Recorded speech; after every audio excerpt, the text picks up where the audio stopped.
Time to go racing again in the second phase of the Barcelona Heat of the Ligier European Series after an absolute cracker earlier on with lots of stuff to keep us guessing, in truth, because of various penalties and also pit stops that weren't quite to the required duration, and it meant that the result was somewhat shuffled around, and of course we were still talking about it from a potential or a provisional point of view. So let's get up the final classification to remind you. We're here at Barcelona, the 4.6 kilometre track, which is not that far away from Barcelona city centre, actually. Very accessible indeed, and a huge amount of fans have flocked here because it's a great day. I mean, it was still only early April, but we are in Spain, I suppose, so used to a good chunk of sunshine this early on in the year. Eco Segre and Maxwell Dodds were the first race winners of this brand new 2025 Ligier European Series season. Then in the JS P4s from the 60, Grego Bertocco and Matteo Pianazzola combination. They were in JS2 R last year. They've been promoted to JS P4 on the quicker car. Same paint scheme for car 60 and a surprise podium because they finished, well, they were on the road in fourth, but then put up to second position because of dramas elsewhere. And the 12 ASM Motorsport car finished in the third position. Now, I thought we'd said that both the ASM cars were together. Yes, they were. Okay, so 12 finished ahead of 44, third and fourth positions. In JS2R, that resulted in a first and second place finishes for VSF Sports. But Lucas Papin and his teammate Enzo Calderas drove brilliantly well in the 18 green machine.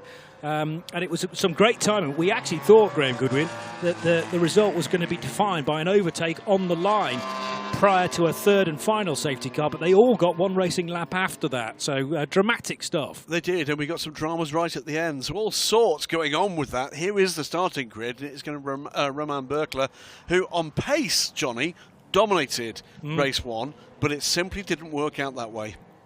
That's true. So Berkler will be a driving force within this again. 1:44.259 was the qualifying time from the second session yesterday. Dario Cabanelas will start the Team Virage #1 car in this second race. Then it's Mathis Poulet for Trajectus Motorsport. They had a good opening race. Jude Peters for Team Virage #27 and Almna Al-Kubaisi in the 88 Team Virage car after an early spin after contact for her sister on the opening lap and pretty much the first corner of this morning's race. Grego Bertocco will start the Iron Lynx by M Racing #60 ahead of Maxwell Dodds, the earlier race winner, with Eco Segre to come later. Josh Steed for Nielsen Racing #4, Christopher Preen for 360 competition, and ASM Motorsports Ruben Hage in the #12 completes the top 10. Let's run you quickly through JS2R then. These are the GT-derived Ligiers. Simone Riccitelli, very fast as always, but didn't have the luck on his side and ended up finishing first, second, third, fourth, fifth in... No, it was third in the end for the #7 car, but that was after a penalty fairly late on as well. So Simone Riccitelli starting from pole position. August Turbo, the Danish driver for 23 Events Racing, will start from second, #57. Then Trajectus Motorsports Martin Lacquemin in the 83. Cindy Goudet in the all-purple M Racing #68 will start fourth. Antoine Lepescu, who had a clash with Riccitelli, resulting in the 50 car off the track, and that needed to be looked at by the stewards. And Enzo Calderas starting from sixth. Now close the gaps, 2 parallel line in grid boxes. The one question I have is, have they managed to fix the 84 Trajectus Motorsport car for Adrian Pavio to start, because there was a big clash for his teammate after contact on the straight between turns 8 and 9, which immediately broke the steering of that car. We will check on that, but we're racing again for 60 minutes of the Ligier European Series with these two cars on the front row. Now this is going to confuse me for a bit because the one car is now on the lead lap, even though it was involved in a lead battle earlier this morning and was a lap down. So this is clearly a true fight going into the first corner, and it is Cabanelas who manages to nip across the nose of Poulet in the Virage car. All manner going on ahead though, and there was a mistake clearly there for Roman Berkler because he's on the back foot heading out of turn 3 for the first time of asking. no fewer than 6 cars running off turn 1, turn 2. And I think at least a couple of them, at least one of them, still off. But at least 1 or 2 of them not following the race director's instructions. There might well be issues. Quick confirmation, the 84 car does look like it is not a starter in this race. So 25 starters by the look of things. They've not managed to get the 84 car to the start. May be able to get onto track during the early part of this race. We'll keep an eye on that for you. Now, in this morning's race, Dario Cabanillas was keen to get the spotlight on him and try and get a lap back, actually, that he'd lost because of the various pit stop phases and the safety car, more to the point. And Cabanillas looked like one of the quickest drivers out there, so he is wasting no time at all to build a lead on Roman Buckler. And Buckler's also carrying really good speed as well. 2 Team Virage cars together. Jude Peters ahead of Amna Al-Kubaisi. And then it is Gregorio Bertocco in the slightly paler yellow car with the black detailing, the black roof for car number 60. But Cabanillas in the number 1 Team Virage car, the Swiss driver sharing with Laura Vilas, is opening up this big gap at the sharp end. Yeah, good start by Amna Al-Kubaisi up to 4th place in the early running here with... we didn't quite see what exactly was causing some of the carnage at turn 1, turn 2. I'm sure we'll get another look at that. But a good start as opposed to the bad start that the 88 car had in race 1. And indeed, I think, has indeed gone up to 3rd ahead of Jude Peters. Has done indeed. Yeah, so those 2 Virage cars switching positions. Already some recovering JS P4 cars to deal with for Cindy Goudet, and there was a spin there. I looked away at the crucial moment, but there are yellow flags now being displayed. 83. The other Trajectus Motorsport car. I haven't seen 84 yet, and 84's not in the race. It's not joined. That's a real shame, but understandable considering the amount of damage that was done after that car collided with the wall on the outside of turn 9. Great start from Dario Cabanillas, but Roman Berkler has got the measure of him now and is closing that gap. So what happened here? That was all by himself, the 83, but... I'm not sure whether it was, actually. I think there was a clash with the... maybe there was. The 44 ELMS. I think you're right. The 44 JS P4 car, which is being driven by Andre Vieira. Yep. And because Vieira's car just moved a little bit to tally with the then spin for the Trajectus Motorsport car. 3 yellow cars together, 2 from Team Virage, 1 with that orange visor, which will be Jude Peters now. It is, yeah. After Amna Al-Kubaisi pulled off a neat overtake to get ahead and into 3rd position. But the challenge now for the Emirati lady driver is to close what is an immediately opening gap, 2.8 seconds to Roman Berkler in 2nd place. You can see the 2 lead cars ahead here. 1 from 22, then the gap, then the train. Now it's the heavy lifting task for Amna Al-Kubaisi. And a threat from behind, and meanwhile almost 3 abreast as cars use the pit lane exit road to extend the track a little bit. That's the 12 car, which is the blue machine for Ruben Hage. I need to find out from Ruben how you correctly pronounce his surname for the British driver. Call him Hage for now. That has been a change. That Nielsen Racing's Josh Steed has had to give up, I think, the position to the 19 from Trajectus Motorsport. Mathis Poulet has made the move. So the battle ultimately for 7th position, headed by Poulet, as you correctly say. Josh Steed, who's had some coaching in recent years from David Pittard, who is here this weekend, a former winner of the 24 Hours of the Nürburgring with Ferrari and Fricadelli Motorsport. And there is Cindy Goudet tucked in behind the 18 VSF sports car of Enzo Calderas. So Goudet 3rd in JS2 R. Calderas is now ahead, so make that 4th in fact for Goudet, as the VSF Massive goes through the right-hander at turn 9 to continue to tick off the sectors. Side by side for the 12 car, gaining a bit more ground. So Ruben Hage battling with Josh Steed, and that puts the ASM Motorsport car up a position. But these are likely to continue to change for the next stint, really, can pit as early as 27 minutes. So that means we've still got a further 22 minutes of this battle to enjoy. Good stuff going on in both classes. Amna Al-Khabaisi, 2 purple sectors in pursuit of the 2 cars ahead, but quicker lap times from both cars ahead of them. At the moment, Josh Steed struggling a little here, dropping places. Oh, that was a clash there, and he's got turned around as a result. And I think there might be Yellow flag at damage T1, to that car. Yellow flag at T1. Also going to be tricky, surely, to get It's out the of other that side, I gravel. think the damage might be. Let's watch again. An incident between car 4 at T1 is under review. So side-to-side contact, Josh Steed spins as a result, and did he get out of the gravel is the question. I'm going to just see whether there are any sector times being ticked off. Not so far for the British driver, and the yellow flags are still being displayed as well. So it's going to be under review, understandably. The clash between Christopher Oh, the 19's off as well. Car 19 is another JS P4. That was Mathis Poulet, who'd been making good progress. Yeah. So the 4 has moved. He's got across the track, there's gravel everywhere. Safety car deployed. Safety Safety car. car deployed. Yeah. Leader to slow down. That's not a surprise. Cars littering the gravel track both left and right by the looks of things at turns 1, 2 and 3. The battling's continuing though, depending on whether the safety car boards are being displayed quite yet. They are, because as they come out of turn 13, I caught sight of them at the Marshall post on the approach to turn 14.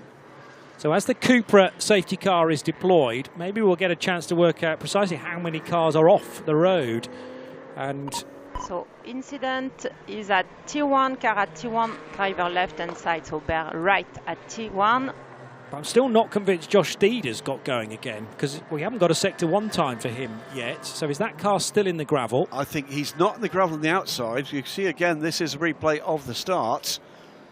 It all got very busy out of turn 1. How about that getaway for, I think that was the number 6 car, potentially of Maxwell Dodds, using the grass, with the bronze detailing to the nose of that car. Then sweeping across the nose was and Cabalas, but then the 22 just didn't get out of the corner particularly well, being driven by Roman Bakler. 3 car took a hit to the rear in that order. That's Michael Bulgacelli in the number 3 LR Motorsports JS P4. That's what sent that car back down the back of the grid. Still bearing right at turn 1, which implies that the number 4 car has not got running. That was the incident, but since then we've seen the car to the inside. This is the other incident. Yeah. At turn 4, drivers left. So the 19 car, which had been very fast to that point, of Mathis Poulet, did get to the end of sector 1, but then, yes, as you say, is in the gravel trap at at corner 4, which is just into sector 2. Now the number 4 car is running. Okay. So I think that car might well have been beached. I think he managed to get across the track, but I have a feeling he was on the... Well, he ended up on driver's right, on the outside, or directly opposite the apex of turn 2. Yeah. And but we then saw him on the inside. We did, because he was across the escape road, but I think he had the rear of the car on the curb and couldn't get traction. Yeah. Regardless of precisely how it unfolded. That's the 19, and now there's an awful lot of gravel on the right in the middle of the track and the racing line. Mathis Poulet couldn't really have done a great deal about that. Great to see that the Ligier JS P4, not only a fine race car, but if actually ever you needed something paving or gravel drive dropping, can spread that pretty well as well. Evening gritter for the morning rush the following day. That would go down well with the local council employees. You can park your Dennis or your Mercedes here. Here's a Ligier. Yeah. That'll do. It would certainly get everyone in the households coming out to have a look at it and think, what on earth is that? That sounds absolutely glorious, waking everybody up. So it's going to scatter quite a bit more gravel over the road as it rejoins. And the question is whether the marshals, once this safety car train comes through, and it's just gone onto another lap, here it comes, headed by the Cupra, because everyone's stacked up in a small area of that racetrack, then it may well be that the marshals can get back onto the circuit to do a bit of sweeping before the race either restarts or the safety car continues, because I can't imagine they're going to allow that many stones to be on the racetrack for the restart of this race. Well, yellow's still at turns 1, 2, so I think they probably feel there needs to be a clean-up there. So we'll keep a weather eye on exactly what the score is there. Of course, what this means is that our lead pair, who made good to escape, are now back in the clutches of the chasing pack, led by Amnel Kabezi, who, having cleared teammate Jude Peters, was putting in very good lap times.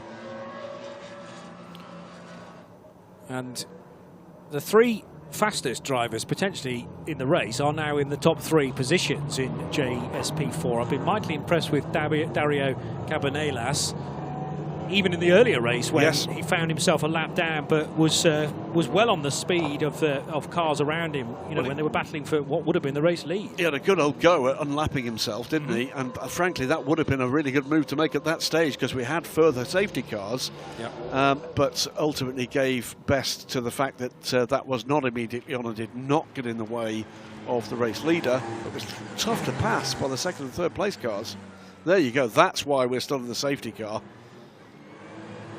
That was fairly obvious to me, and the problem is these stones are quite big, so it's not conventional sweeping that is making them move, having to invert the brooms to more push the stones off the road surface rather than sweep them. Yeah, it's reminiscent of a favourite ice cream, Rocky Road. There you go.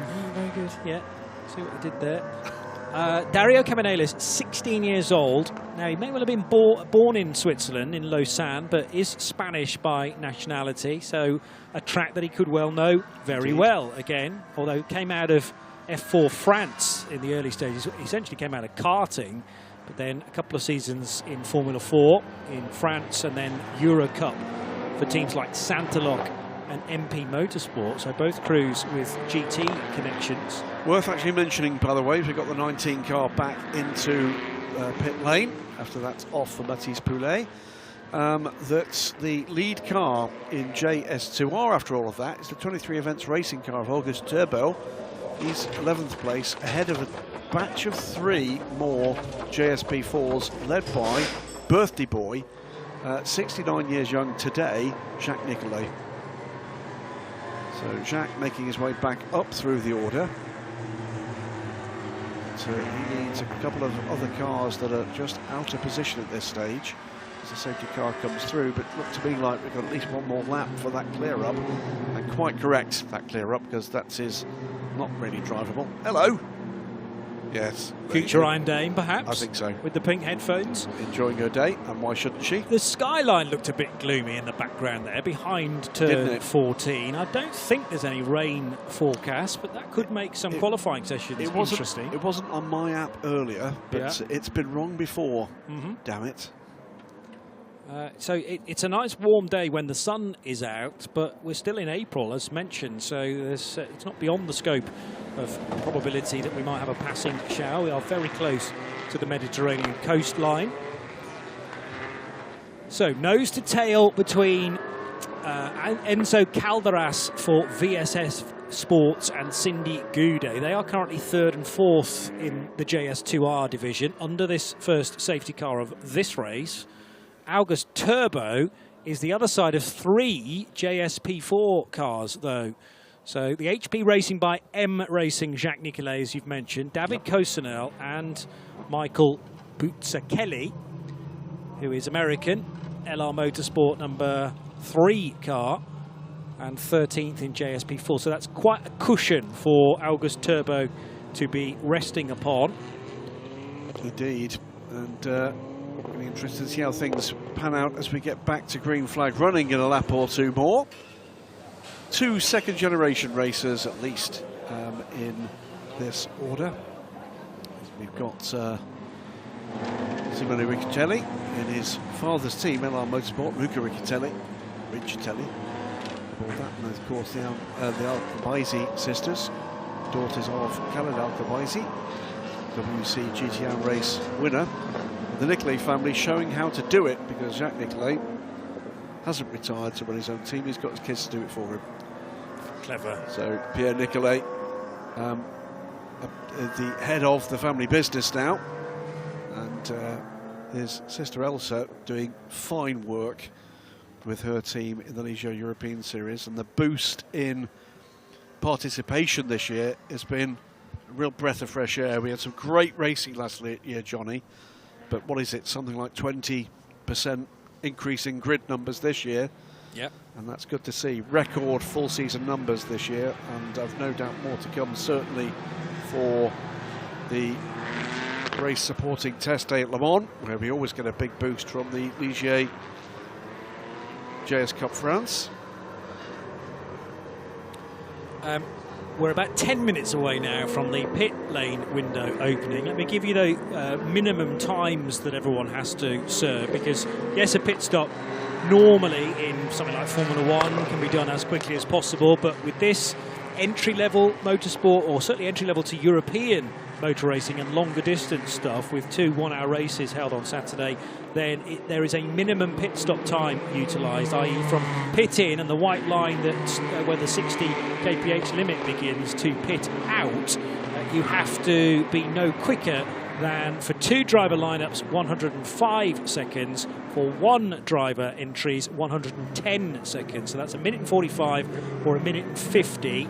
And there were some teams running it very, very close. In fact, too close earlier in the day. And it meant that the Loire Valley Racing entry for Roman Buckler had to serve a penalty. And the penalty is a drive-through plus the time that you didn't serve in the pit stop. So it was only a second he needed to top it up by, but that was very costly. And also he had other penalties for other infringements. He did, but even with the other penalties, he would have still finished in a point-scoring position, and it was what put his race to the sword was that single second. And even more extraordinary, he didn't need to do it. It was under the safety car, and a little bit of inexperience maybe from the team with the rule set we've got in place here for the Ligier European Series. They will be ruining that moment. Yeah.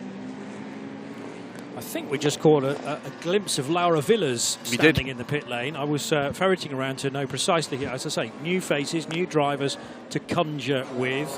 Caught sight of Lucas Papin, who had a big grin on his face earlier on. And that's Vic Stevens, the Belgian racer, also for Team Virage. Vic had a trying first stint, an early pit stop well outside of the window. But Vic sharing with Jude Peters, and the Peters car is currently 4th, number 27. Indeed. So there's 2 or 3 drivers we've not yet seen the real form book on, and Vic Stevens is one of them. Safety car is in this lap, Johnny. So the ferret's about to be released from the sack again. And we mean that in the most complimentary sense possible. Like ferrets. Yeah, me too. Cuddly little creatures, as most of these drivers are. And we're going to get going again then on the end of lap 8. Less than 10 minutes to go now before the pit stop window begins. Was that the ideal exit out of the final corner for Cabanillas? Because the car looked like it was squirming sideways. He was almost drifting his way out of turn 14, and might find out very quickly that the 22 had a much better exit. Down the inside, here comes Buckler, and the overlapping is carrying on further back down the order as well. Cabanillas, though, might be able to pick off the new race leader on the exit. No, not quite, because that was good car placement as well from Roman Buckler, which allowed Dario very little time, or very little real estate, to get back in front. So the number 1 car, a costly error coming out of turn 14, which compromises straight line speed. There's also trouble there for Maxwell Dodds. He looked like he was alongside the Virage car, but he's got a problem, I think. I think there's a problem here for Maxwell Dodds. He's dropping back in this order. Seemed to just lose pace there. Car 33, by the way, drive-through penalty and 1 penalty point for causing a collision at turn 1. We'll explain that penalty point in a moment. That's Christopher Preen in the 360 competition car. Because of the incident that involved Josh Steed. Steed's spin and then couldn't get out of the gravel. So the safety car had to be deployed. Coincidentally, there were a couple of other cars off the road as well. So quite a bit of clearing up to be done. But Josh Steed did appear to be the innocent party within all of that. Here is Grego Bertocco, the third of those yellow cars, pursuing Jude Peters for Team Virage. It's actually a Virage 234 currently, because Dario Cobanelis' car is also from the Polish outfit, just not in the typical Team Virage colours, in that sky blue and black instead. That's getting quite squirrely, the number 1 car, Dario Cabanillas. But when we get a moment, I'll try to squeeze in an explanation of the penalty point that's just been issued to the car 33. Every driver in this series, in the Michelin Le Mans Cup and the ELMS, 8 penalty points for the season. And a maximum of 4 of those can be effectively taken away per race meeting. When you get to 8, you're parked for an event. More contact for the 33 of Christopher Preen, and that this time was with Maxwell Dodds. Now, did they both get out of turns 1 and 2? Even after that side-to-side glance. Getting quite physical for Christopher Preen, though. That time he was on the outside of the contact rather than the inside when he was colliding with Josh Steen. Here is Bertocco under pressure now from the 12 car of Ruben Hage. And Hage around the outside in the blue and black car. Is he going to make that stick? Better grip, because he made it the wider line. And yeah, it can get across the nose of the young Italian, Grego Bertocco, and take the place. Well, good move there. Looking at the 2 Virage cars ahead, and Amnal Kabaisi is gapping Jude Peters off for the 17 car. And what happened here? Just understeered wide. Turn 4. So that is where also the 19 car came to grief to partly cause the earlier safety car for Mathis Poulet. By the way, that car did make it back to the pits but has not rejoined. Miguel Angel Romero aboard the 17 car, drops back down. Petrogold is the team name for that squad. Big squirm for Christopher Preen on the curb for the all-black number 33 car, and he's going to dive into the pits. This is too early, though, because it's only 23 minutes into the race. We've got to wait another 4 minutes. He's got a drive-through penalty, that's why. Aha, okay, fine. The drive-through penalty plus the point. So he wants to explain that first. He got ahead of the number 6 car. I do think Maxwell Dodds has got a problem. Not quite sure how that's manifesting itself. He's from being bitey with the cars ahead of him. All of a sudden, the bite seems to have gone out of that attack. Romain Berkler, by the way, has driven away a little from Dario Cabanillas. So the Loire Valley Racing car, the 22 car, just about a second clear. Is a place being recovered? It is. Well, remember the 17 car went a little too deep into turn 4, yeah, so maybe gathering one of those positions back again. This was the contact from earlier on, the reason why Christopher Preen has had to now serve a drive-through penalty. That's Josh Steed pitched sideways after contact, and the number 4 car is still going round, isn't it? But like you say, it's no longer on the lead lap because it was stranded in the gravel for such a long time, and that's a real shame because both Josh Steed and his teammate Ben Casely are quick and certainly capable of a top 5 finish in either one of the races today. So 35 minutes remaining. Plenty of battles underway here. Berkler now over a second clear, though, Dario Cabanillas. Amnal Al-Kabaisi trying to hang on in there, but he's dropping a couple of tenths to the sister Team Virage car. One from the 88, from the 27. So second, third, fourth are the 3 Team Virage JS P4s. Fastest lap of the race, meanwhile, goes to the race leader, who is stretching that advantage. Under pressure for 4th place, Jude Peters from Ruben Hage. A sneaky look at the inside from Andre Vieira on Maxwell Dodds. I notice the 6 car has the windscreen wiper swishing backwards and forwards. That's probably just been caught by Maxwell Dodds because it's always busy in those cockpits. The Dodds car can stay ahead of Vieira. I know what you're saying about its potential speed, though, being much better than that. Kicking the tail out to potentially bag 4th position away from Jude Peters is Ruben Hage. No, can't do it there coming out of turn 4. Loops around the outside of turn 5, and Peters is going to give him some racing room on driver's right, but hugs the inside line. How late can Hage brake? They're going to be 2 abreast coming through there, and that's actually a really good overtake from Ruben Hage. It was brave. It was aggressive, but it was clean. And he gets the result as in 4th position now. So separating these Team Virage cars, there are 3 of them, remember. They're now 2nd, 3rd and 5th. And who's this running wide? Is that another Trajectus car? No, it's the 41, which is the VSF sports car of Florian Telle. Telle sharing with Tristan Clay. And they finished on the podium. In fact, 2nd, didn't they? Because it was a VSF 1-2 by the time that result untangled itself earlier this morning. Jacques Nicolet, and that is Josh Steed, isn't it? Trying to unlap himself from Jacques Nicolet. Car in Ligier factory colours. Run for Jacques by M Racing on the HP Racing by M Racing banner. A birthday present to himself, I'm sure. And who could blame him? Absolutely right. Meantime, fastest lap of the race goes to the 2nd place car, Dario Cabanillas, coming back now, under 8/10 of a second back from Romain Berkler. It's not done this. The 2 of them are gapping though. As the unlapping is complete. Recovering number 4 car. Amal Kabaisi is dropping back against the first 2, but still holds a good gap to what is now Ruben Hage in the 4th place ASM Motorsport car, trying to climb the Team Virage ladder.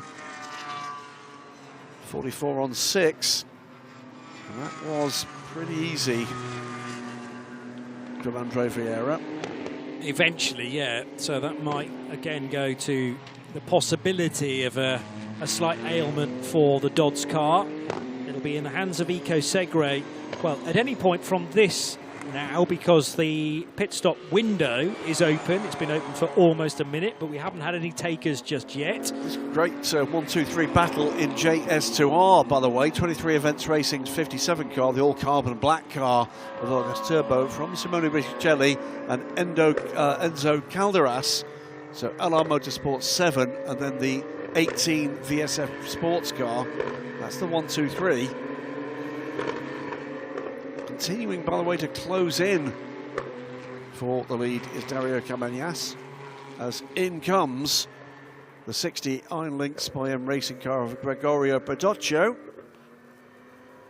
So Bertocca in, Jude Peters also into pit lane in the number 27 Team Virage car. ANS Motorsports Maxwell Dodds. So if that's just a difference in driver pace, maybe it's wise to get Eco Segre in, but we'll find out very shortly whether there is a genuine problem with the ANS Motorsport number 6 car. Also in, Julien Schell for Pegasus Racing, number 29, and the LR Motorsport car of Michael Boutzel-Kelly. Cindy Goudet stops in the number 68 car, whereas these leaders in JS2R are staying out. The all-black car of August Turbo, 23 events racing under stern pressure now from LR Motorsports Simone Riccicelli and Enzo Calderas for VSF Sports, that green car. This is the top 3 then currently, whilst the pit stops happen elsewhere in JS2R. Yeah, all looking for a cleaner race than maybe they managed in race 1. It's kind of incident-pocked, we'll describe race 1 for a number of the runners here. Sorts of warnings for track limits coming, including checks notes. The Team Virage, Jude Peters, number 27. So not the lead cars in JS2R. Here's the 74 car, handsome livery on that car. Highlighter, yellow highlights, burgundy and white. So Carl Pedrazza has brought that Loire Valley Racing car in, number 74. He's driving on his own. He's a bronze rated driver, therefore in the AM category of JS2 R. This gap down under half a second. So Berkler has not managed to break the toe to the charging Dario Cabanillas.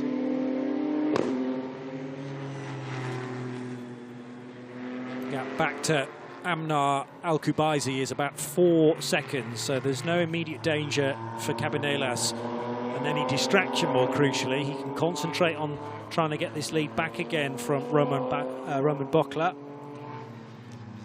But the new team, Loire Valley Racing, self-explanatory that they are within that part of France, very picturesque indeed. Just a short drive out of Tours. And great that teams from all the way around France, not necessarily with racetracks just down the road, although it's not that far from Le Mans, I suppose. The bug travels all the way around France. It travels all the way around the world with the potential to drive at Le Mans. And of course, anybody that's entered for the full season will get that opportunity later on in this campaign. Yeah, one of our teams graduating, if you like, from JS Cup France, and their first run with JS P4.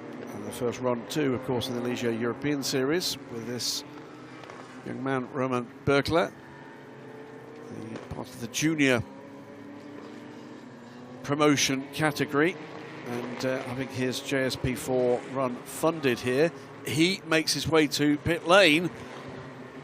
28 minutes to go. Dario Cabanillas carries on for one more lap, one would think. So Roman Buchler, one of our solo drivers, not the case for the #1 Team Virage car. So we'll try with a clear track ahead to put in as quick a lap time as possible. Now we take a look and see whether or not anybody makes a mistake on pit lane timing again.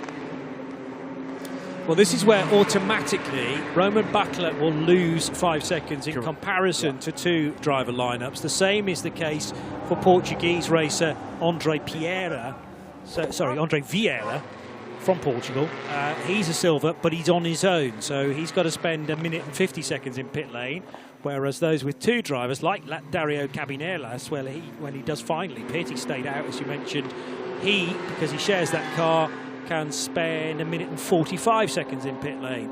So it'll be a small gain. I mean, against the general pace of things, it's broadly speaking a lap, isn't it?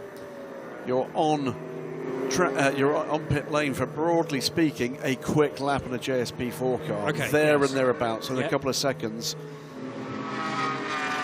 So we wait and see just exactly what occurs here with Roman Buchler. He should be out, I would have thought, in about the next 25 seconds. It was a mistake last time, a single second under, but that had dramatic effects on his finishing position. Even with a 5-second penalty on track, would have come away from race 1 in 6th or 7th place, but dropped him out of the top 10 as a result of the pit stop being a second short. Meanwhile, the race leader in JS2R is up to 2nd place overall, the Petra Gold car for Miguel Romero. Here, though, come Roman Buchler and Hamda Al-Kubaisi. And there is the race leader on pit lane. And that, by the way, as you saw those two cars leave pit lane, that's exactly what you were describing, Johnny. That's the difference. That's the 4 or 5 second difference. They were about 5 seconds apart. This time I can tell you that Roman Buchler 152 on pit lane, longer than they needed to be. Are they learning their lesson, though, from earlier on? You know, because they were struck with a big penalty, yep. a drive-through plus the 1 second that they needed to serve. We don't have decimal places, so what it could well have been 149.9 something, but you still have to serve that extra second. Why cut it so short when Buckler's carrying good speed this weekend? When's the pit lane window? Until 34 minutes completed in the race, so it is now closed. Unfortunately, that means the Petra Gold car has missed it. Yes, it does. They have not pitted. And they may well lead the race as a result, because they're about to come round to complete. They've just pitted.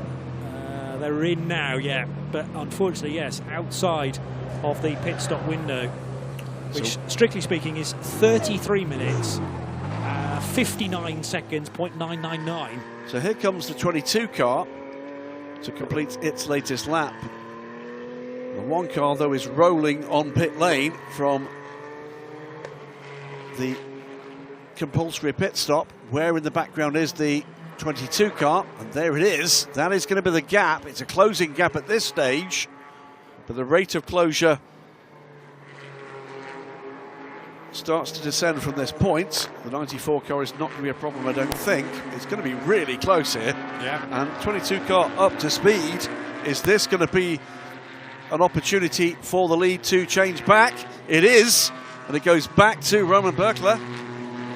So Laura Villas still just getting herself settled in to the number 1 car. This is the car she drove during the opening stint of race 1 earlier this morning.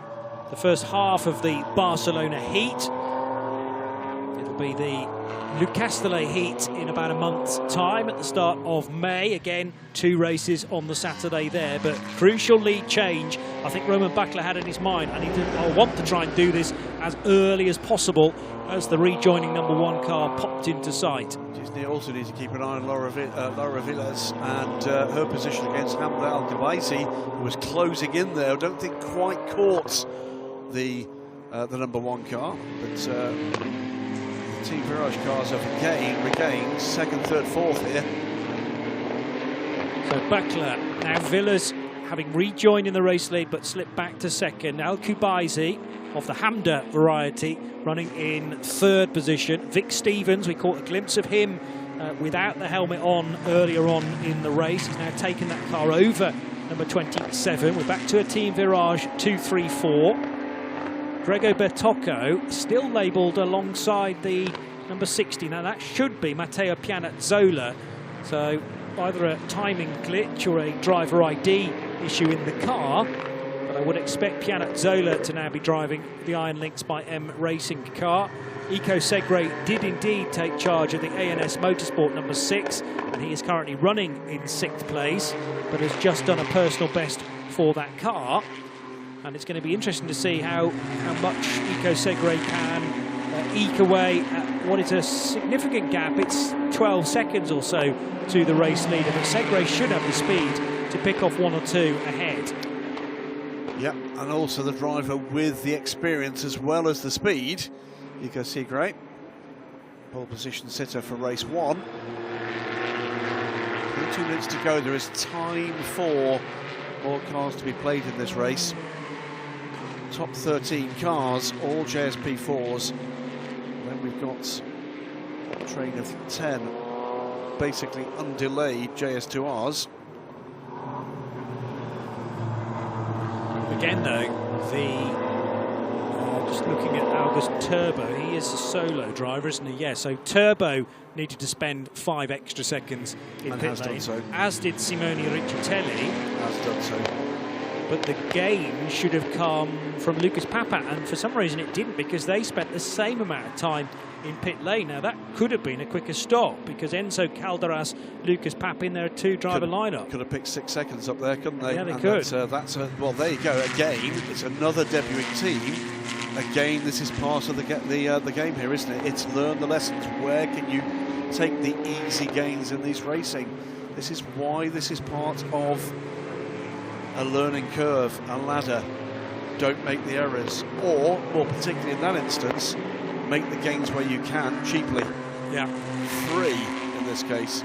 not knowing where the teams are positioned in the pit lane, I don't know whether one of the cars that has to stop a little longer was maybe somebody that needs to get around, you know, so perhaps the release just wasn't as efficient as it could have been. That's something, again, that they can iron out through the course of the season. There's Segre late on the brakes on Matteo Pianazzola and does get the position. So Segre already up to 4th spot now, having got ahead of Laura Villas in Team Virage's number 1 car, and gains another spot straight afterwards. Segre to the inside line, potentially lining up Vic Stevens as well. Late on the brakes is the number 16 car of Yuki Tanaka for Pegasus Racing, but kept control of that. Yeah. Laura Villas having a solid time here, isn't she? Dropping back in the order. So Hamza Al-Ghabaisi up to 2nd, Vic Stevens, Ico Segre Matteo Pinazzola, before we see the car that led the race early on. Laura Villas is struggling at this stage. Side-by-side contact there between the 16 and the 12. Catching them is the number 4 car. It's Ben Casely trying to unlap himself after that off-track excursion for Josh Steed, wasn't it, in the early part of this car? Contact with 33. Roman Berkler looking comfortable at the lead of this race, but side by side here for 10th place. It's the 12th car that gets ahead. It's Carlos Perez Cabello for ESM Motorsports. But the other very intense scrap is for 3rd, 4th, 5th that have just streamed across the line together. 6th place a little more distant now in the hands of Pietro Ferri for LR Motorsport. A touch wide for Laura Villas, and that allowed through Pietro Ferri, the man I just mentioned. But ahead of them, here they all are. So 27 is Vic Stevens, Eco Segre in the white, red and black car for ANS Motorsport, and Matteo Pianazzola. So the driver ID is now correct on that car, as I suspected it is Pianazzola who took over from his teammate Grego Bertocco. There's another 2 cars, by the way, behind Laura Villas going quickly. Andre Vieira in ASM Motorsports 44 and Julian Schell, the veteran team owner, if you like, of Pegasus Racing, the 29, both recovering up the order. So there's going to be more potential positional change to come in this middle order. Point scoring positions to be gained. 57 and 7. This is for the lead in JS2R. It is. So they're going to go door mirror to door mirror into the first corner around the outside that will become the inside line. Simone Riccitelli, but he was squeezed at the apex there by the 57 car of August Turbo. So the 23 Events Racing crew and that all black livery, we'll wait to see whether that changes through the course of the season. I don't know how late the deal was for 23 Events Racing, but it might be the plan to put a slightly more startling livery on that car. We'll wait and see. Or maybe they've chosen the sort of stealth-like approach instead. Sponsored by Batman. Yeah, well, very similar to the 360 competition car of Christian Brooks, in actual fact. It looks great, and it's almost rubbing off on the 7 car behind because there are elements of black around the nose of that car as well. But these two were, well, Turbo showed elements of this in the first race. The 7 car was definitely in the hunt. Here comes Eco Segre from a fairly long way back to pick off 3rd position and Vic Stevens. As long as he can get this next bit right, but Stevens is going to keep him honest. He's very sideways, and that meant that Segre had to go well to the right, and Matteo Pianazzola is going to take the opportunist overtake as well. So Pianazzola up to 4th position, Segre, though, to 3rd. And Vic Stevens did well to keep control of that car, lost the rear end as Casely unlaps himself from the number 12 car. It's a long way back, though. Yellow's at turn 5, I'm seeing on our screens at the moment. Not sure why. That's a bit further ahead of that almost contact for these 2 cars. So I don't think it's Segre and Stevens and Pianazzola. Fingers crossed. But there could be another car off the road. But yeah, very, very wayward indeed. That's why. Yeah. It's the 17 car in more strife. Here are the 2 leaders in JS2R again, absolutely side by side. Riccitelli's had 1 go at this, but he's not going to be able to keep up with the 57 car into the 2nd corner. So August Turbo and Simone Riccitelli for the season ahead, definitely. Very much so. Great stuff. Driver with a season under his wheels. Driver ahead without at this level, but great stuff to see in JS2R. It's been equally entertaining with the JS P4s. Roman Berkler, by the way, 5 seconds ahead of Hamdi Al-Khabazi, and keeping an eye on the 17 car is in the gravel there. I think that rear right suspension has broken because the gap from the top of the tyre to the wheel arch was huge. Safety car. Oh, now this is going to be interesting. Start to rub our hands together with glee. From a neutral perspective, it's going to spice things up nicely in the final 15 minutes, because a 5-second gap for Roman Buckler will put Hamda Al-Kubaisi now right on his tail, and Eco Segre is going to be with them too. It's the Eco Segre thing, because it looked to me as if Hamda Al-Kubaisi had got the measure of Eco Segre at that point. I think you're right, it does look low down on the right rear of that car. But it's the Eco Segre. Is that going to give him the opportunity that he otherwise might not have got? It's been fine work from Hamda Al-Kubaisi to retain that second place and was holding off the charge from Eco Segre, but this is a moment that she's got to keep ahead. Matteo Pianazzola will fancy his chances of getting a podium, certainly, maybe even a top 2 finish, depending on how things pan out. To slow down, leader to slow down. Also going quickly, by the way, at this stage, Cindy Goudet. Now it's going to bring her back into contention for a podium, because that's going to bring her back to 7 seconds back from Lucas Papin, but was going a lot quicker into this safety car period than the third place car, who himself will be drawn back into that top 3 battle. So JS2R is going to be fully lit here as well. Out comes our stealthy safety car, with the exception of the flashing orange lights. Yeah, rather gives it away, but otherwise we could lose that if it's utilised in, for instance, the Michelin Le Mans Cup race later on, which will take us through till sunset time, I reckon, at 8:20. Yeah, don't forget, there is a full 2 hours of racing to come later this afternoon. Johnny and I hope to be joined by a special guest in the booth. First time we've been able to do that for quite some time. So watch this space as to who that is. Big name. Big name. In more ways than one. We are visiting some new venues from our commentary position, which is exciting, through the course of the year, with thanks to Stop and Go for a quick setup in a slightly different location, but it all seems to be working well so far. It's great. There's even, when you've got something like 2 hours off, a place to have a bit of a snooze, which of course I did not turn down earlier on, after our early start for the Ligier European Series, but then there was an ELMS practice session for 90 minutes. So, instruction to Roman Buckler, again, to rein back the pace. Well, the safety car has picked the 22 car up now, in fact, not literally, but found the Loire Valley Racing car and is now governing the speed.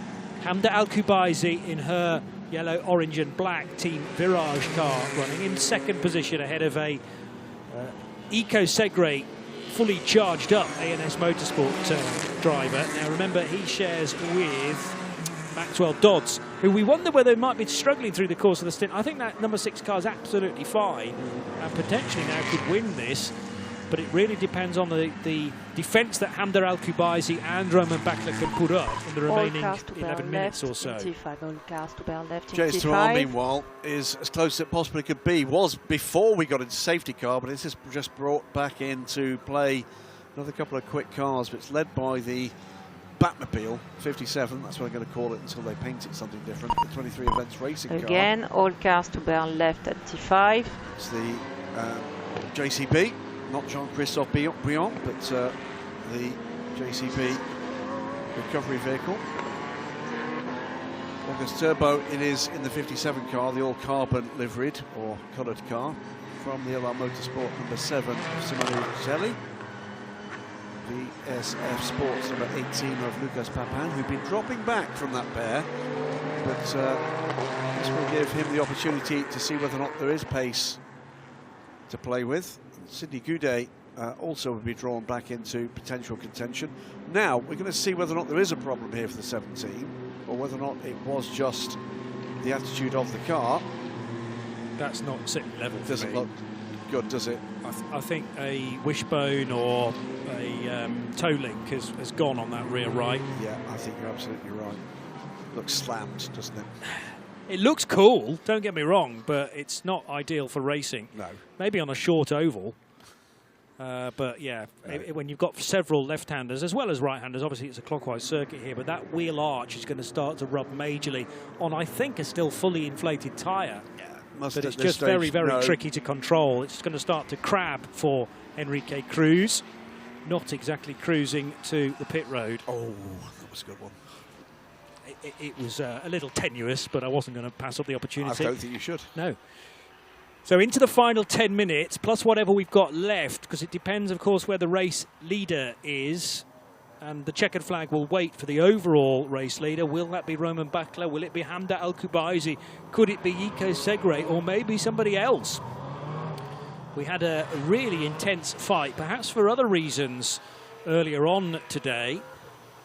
Fewer penalties, it feels like, floating around as not just drivers but teams as well who are looking after pit stops. They were just a bit more conservative.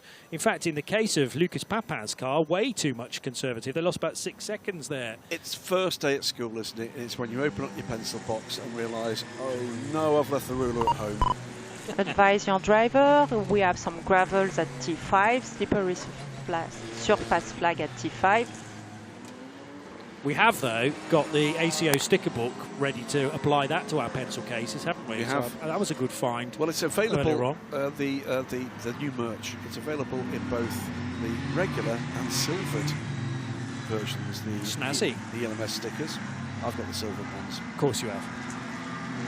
What is absent from that though, is maybe some stickers for the Ligier European Series. Elsa and the team need to work on that. Safety car in this lap. Safety car in this lap. Okay, so we're raring to go. We're going to have best part of 8 minutes of this race, and the winner could come from any of the first probably 5 cars in JS P4. JS2 R, certainly it was about August Turbo and Simone Riccitelli before the safety car period, but the closing of the field, that's brought Lucas Papin back into the mix and potentially Cindy Goudet as well. Top 7 are in line astern, then some JS2Rs, then we've got another couple of contenders. Under 8 minutes to go, Johnny. Got to keep steady heads, and away we go once again. And it's an absolute killer getaway from Roman Bakla, who was able to dictate the pace. And now here comes Iko Segre and Hamda Al-Kubaisi. I don't think it's going to be able to fend off Segre as they head into the braking area. He's got the road position, and yes, he's able to get underneath the Emirati driver. So that's one place picked off from Iko Segre. Remains to be seen, though, whether Hamda now can hold back Matteo Pianazzola. 1 or 2 going scattering again in different routes because tyre temperature has descended. That was Ben Casely amongst that group, but also others trying to make progress here up the order as the opportunity arrives. Side by side here between the 27 and the 3. Well, Pianazzola's trying to gain a position. He's ended up almost losing one to Vic Stevens. Didn't quite. No, he's slotted back in again. Stevens now under pressure from the number 3 of Pietro Ferri. And Ferri down the inside of this awkward approach to turn 7. Vic Stevens ran out wide, and actually that did him a favour because he was able to carry a bit more speed through there. So weirdly, even though we had side-by-side on several occasions, it's pretty much the same order, just Iko Segre getting ahead of Hamda Al-Kubaisi at the restart. So it comes down to what has Segre got in his pocket here. We saw, didn't we, under braking, that's extra season of experience in the JS P4, knew exactly what he got into the braking zone, whereas Hamda Al-Kubaisi has got experience to gain. There's trouble here for the race leader in JS2R, and that's gone. So the 57 car rather. Is that the 18 ahead? Car 18. No, Lucas Papin has a bright green car. That is a lapped car. But that is delaying the 57. He's now got cars all over him. He's desperate to get by the lap number 94 car, Pegasus Racing. As again, just more dramas here. The 88 and the 60. 60 this time goes wide. He tries to put a move on Hamda Al-Kubaisi, but needs to go wide in avoidance. Now is there room up the inside of the 94? And go right down the middle. Threading the needle, Riccitelli. Riccitelli made a little bit of contact, I think, with the all-black car of 57. August Turbo, he controlled it well, but that's now broken the steering on the number 7 car. Very similar to what happened in the earlier race today with the Trajectus machine. And the car cannot now turn right, goes straight on and surely out of the race for Simone Riccitelli. Well, from a solid second place and contesting the lead, that back marker proved to be the defining point. Let's see how this all happened, Johnny. So, again, trying to get by the slower car, the number 94, went for the inside line. It was the smallest of taps, but I think it just caught it at the vulnerable angle. And then as Riccitelli steers right, there's an awful lot of G-force or just general energy going through the front right-hand corner of that car, and it snapped the steering arm or similar, and he can go no further out of the car and wandering back. It's a long walk as well because he's on the wrong side of the circuit. Yeah. Real frustration for Simone Riccitelli. Very, very fast all day long and hasn't necessarily had the results. And safety car is out. To recover his stranded car, yeah. Now, how long is that recovery going to take? Once again comes the Cupra. Roman Buchler, Nico Segre, Andrea Alcabaisi, Matteo Pinizola, Vic Stevens, Pietro Ferri, Andre Vieira, Julien Schell, Christian Brooks and Luis Carlos Perez Cabello are the top 10 in JS P4. One more time, it was, you're right, the smallest, no touch there. No. Squeezes him to the apex as he's quite entitled to do it, almost barely a touch, but then obviously disaster. There was no, looking at no turning at all, was there? Yeah, it's just... The wheels pointed in the wrong direction. It might have even, rather than bent something, it might have just dislocated a part of the suspension. And if it's unhooked, then all of a sudden the steering is pushing you left when you're wanting to go right. But, I mean, these cars weigh a fair bit. And it pushed the 57 car at least half a car width across the road. So that does take a fair bit of force. And if it's... the other thing is, as you're steering, then your wheel and tyre is exposed, and if it smacked that rather than the wheel arch of the car, then it's just not designed to take that kind of force, and it will break very quickly. The other thing we missed as all that was happening was the discovery that the 17's pit stop was outside the window. That doesn't really matter now because the Petrogold car is out of the race. The 4, was that out of the window as well? Yes, Nielsen Racing, that... No, it was too quick. It was a 1:41. Oh, my apologies, yes. Whereas the Petrogold car pitted at 35 minutes into the race, and you said at the time, I think the pit window's closed, and it had done. So they're both under investigation. I don't think we've had actual penalties, but we will do. It did only do what it did at 1:44. Should have been at 1:45. Okay. So on both counts. Yes. Yes, but it's no longer in the race anyway. But yeah, it's kind of been stung twice there. So yellows at turn 3 entry, which is where, sadly, the Simone Riccitelli car has come to rest.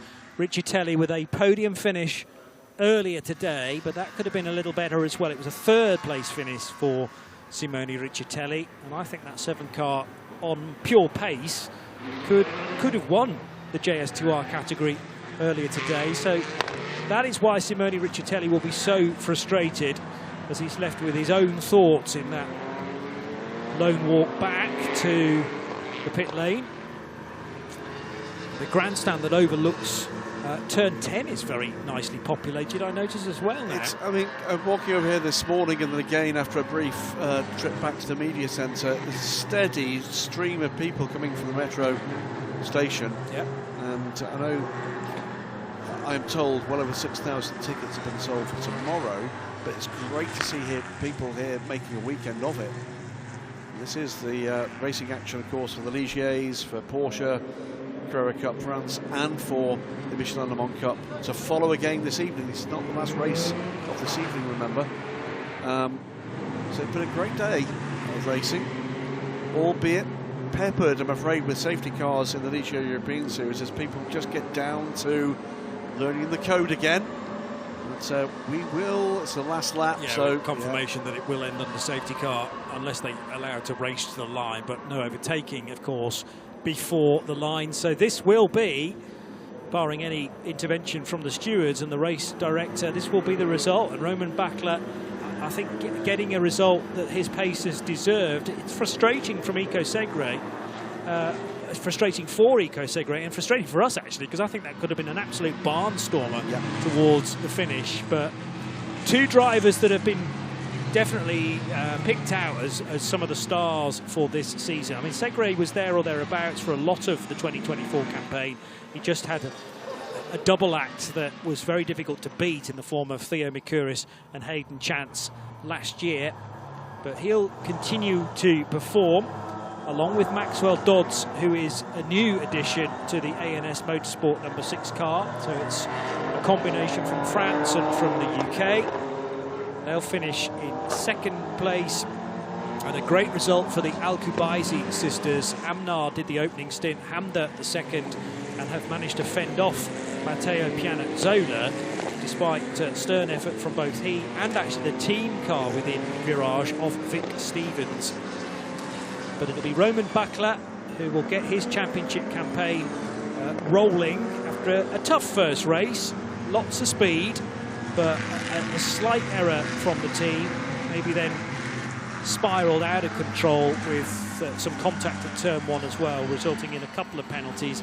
And because we've been under safety car, they were very, very costly indeed for car number 22, the Frenchman Romain Bakla. And August Turbo will come home with the win in JS2 R. Lucas Papa, after that incident for Simone Riccitelli, has gained a position. So Papa, together with his teammate Enzo Caldaras, won earlier on, second place in this race. That's put their championship right on track. Both classes, we have debuting teams in this championship this weekend, winning Royal Valley Racing in JS P4, 23 events racing in JS2R, and the train will come across in reasonably orderly fashion to take the checkered flag. So theoretically racing at the finish, but no overtaking permitted before the line, and therefore before the checkered flag. The safety car had already been withdrawn in the closing stages. Everybody else then making sure that they finish in the correct order. That would be embarrassing if you attempted an overtake before the control line, because that would result in a fairly draconian penalty, you'd have to say. 28 laps completed. Roman Bakla's championship back on track then for Loire Valley Racing, car number 22. Congratulations to Eco Segre and to his teammate Maxwell Dodds, to Hamda and Amnar Al-Kubaisi for a result to take them to third position in only their second race in the Ligier European Series. And in JS2R, August Turbo taking his first win, a solo drive for the young Dane, but good results across the board. Oh no, having said that, Lucas Papin drops to third, so I don't know what happened there, but Noé de Cunha in the 50 car is now the second place car. So did Lucas Papin get a late penalty? Might well be. To switch those positions around. Here is confirmation. So Bakla wins, Segre and Dodds second, Kubaisi family in third, then it's Grego Bertocco and Matteo Pianazzola. And further down, yeah, confirmation of Antoine Lupescu and Noé de Cunha in the 50 car. They were in the gravel earlier this morning. Well, second place is the current result for them. Would say, with apologies, lead car is under review for safety car procedures. But for the moment, and I think to the end of this broadcast, it is 0 to hero again for Roman Berkler. Well, the radio message from Pauline, the race director, was the race leader must slow down before the safety car was deployed. So does she think, do the stewards think, that maybe Roman Bakla was going to touch too fast before the race was officially neutralised? Stay close to the Ligier European Series official website for any more on that, and the social media channels as well. It's kind of outside of our responsibility for the time being, but we will see you in a month's time for Ligier European Series. Thanks to Graham Goodwin. From Johnny Palmer, we'll see you in Le Castellet. Bye-bye.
In the third position for the number 88, the sisters. Whoa! Big applause. Amna Al-Kubaisi. Amda Al-Kubaisi. Congratulations in third place. Woo, woo. Okay, in the second place, number 6. And is Motorsport Eco Secret Maxwell Dodge. La combinación de un francés y un británico.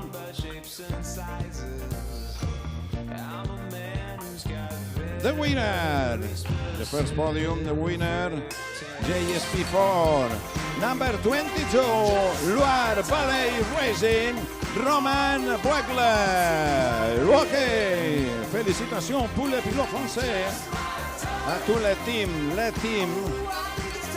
winning team, Loire Valley Racing.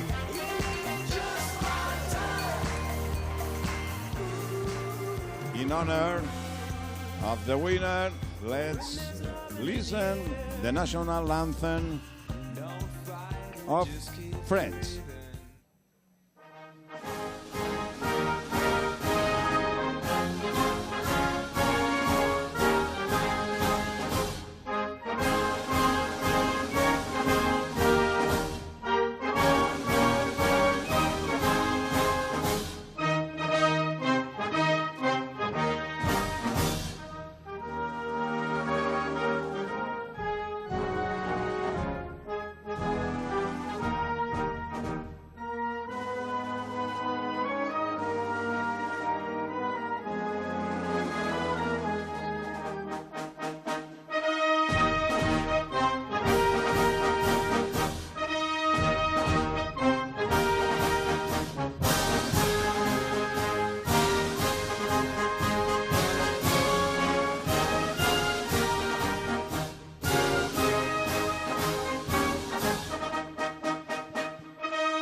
Ok, felicitación, big applause, vamos ese aplauso para el vencedor con ese número 22, el piloto francés, c'est pour Romain Boegler. All up the trophies.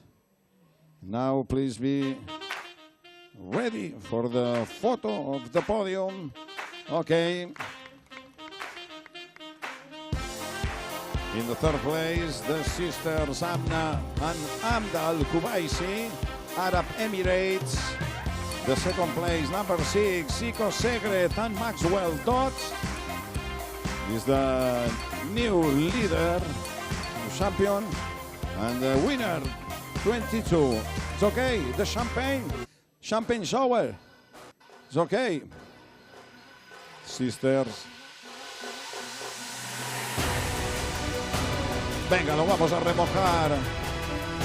Atención. Uy, uy, uy, ventajas a la puerta. Solo vamos a tener ahí ese vencedor. Ahí está Romain Boegler. Romain. Felicitaciones, el actual campeón junior de la Ligier Cup France.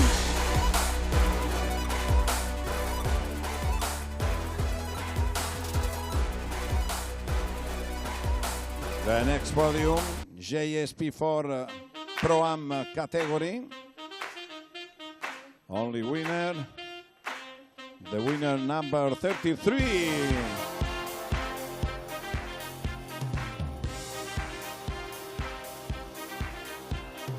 Of Christophe Breen from Great Britain and Christian Brooks. Congratulations. The winner, JS P4 Pro-Am.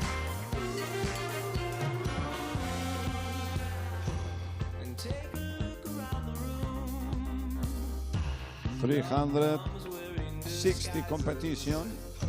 Name the team. Okay. Christophe Breen and Christian Brooks is also the same winner in the first race. Okay, champagne. Champagne mechanics, with the mechanics. Okay, The next podium, JS P4 category. The winner, Team Pegasus Racing, Yuki Tanaka and David Cousanel. Okay. Japonese, c'est pour le pilote français David Cousanel. Pilote junior, la dernière année. Ahí están los vencedores en ese apartado. JSP 4. The name Pegasus Racing, Yuki Tanaka. Third season, this 2025.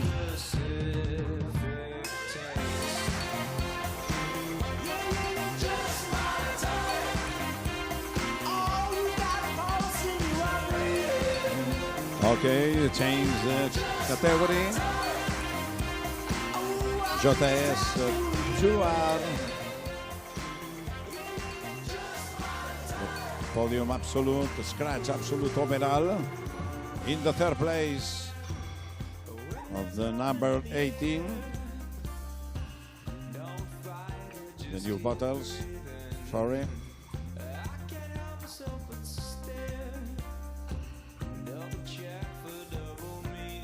Ok, no, ahora sí. Pues venga, ahí está JS2R in the third place. Or number 18, Lucas Papin and Enzo Calderas. Pour le deux Français, Lucas Papin and Enzo Calderas. The winner of the first race, now the third position.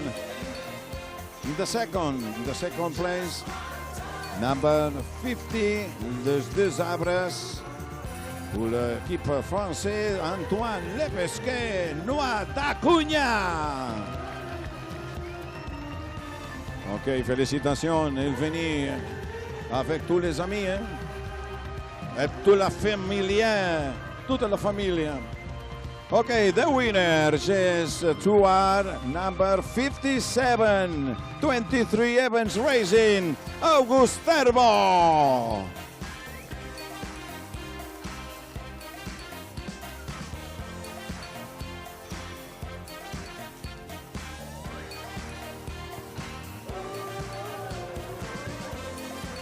In honor of the winner, we will listen the national anthem of Denmark.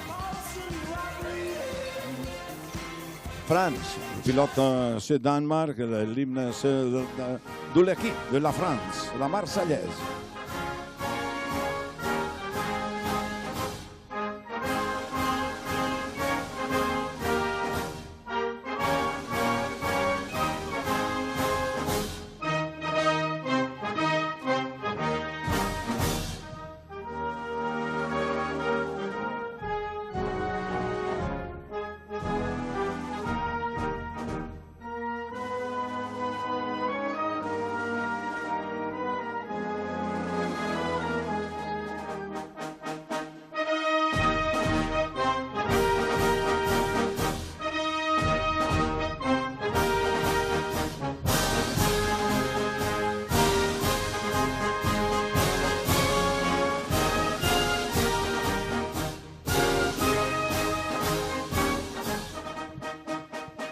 Ok, félicitations pour le gagnador. Tenemos ese número 57, August Terbo. All up the trophies. Okay. Are you ready? The photo.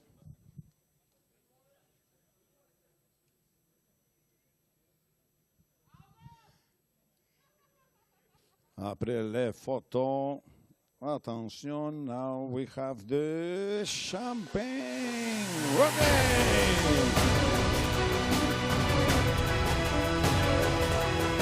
La célébration pour le champagne. La troisième position. Numéro 18, Lucas Papin, Enzo Calderas. The second place. Number 50, deux arbres. Antoine Lepesque y Noah Dacuña. The winner, JS2 R. Number 57, August Terbo. The next podium, JS2 R Pro-Am. The winner, congratulations, number 94, Pegasus Racing. Jordan Meyer and Alain Meyer de la France. L'équipe Pegasus Racing. La première position de la catégorie Pro-Am. Félicitations. Bon courage. Wow!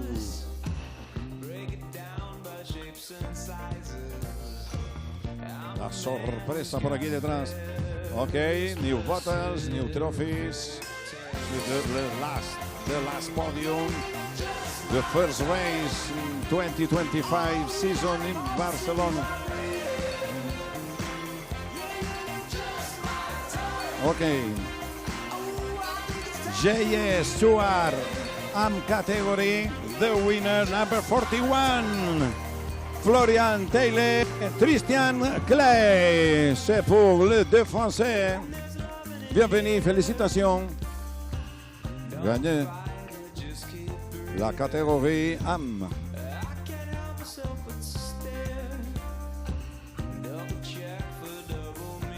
L'équipe BSF Sports.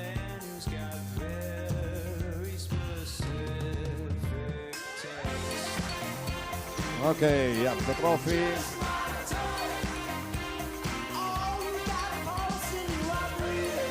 Okay, and now the celebration, champagne shower.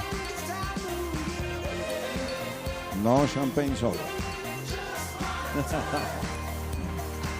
Okay, the first race in Barcelona, new season de la Ligier. El nuevo líder.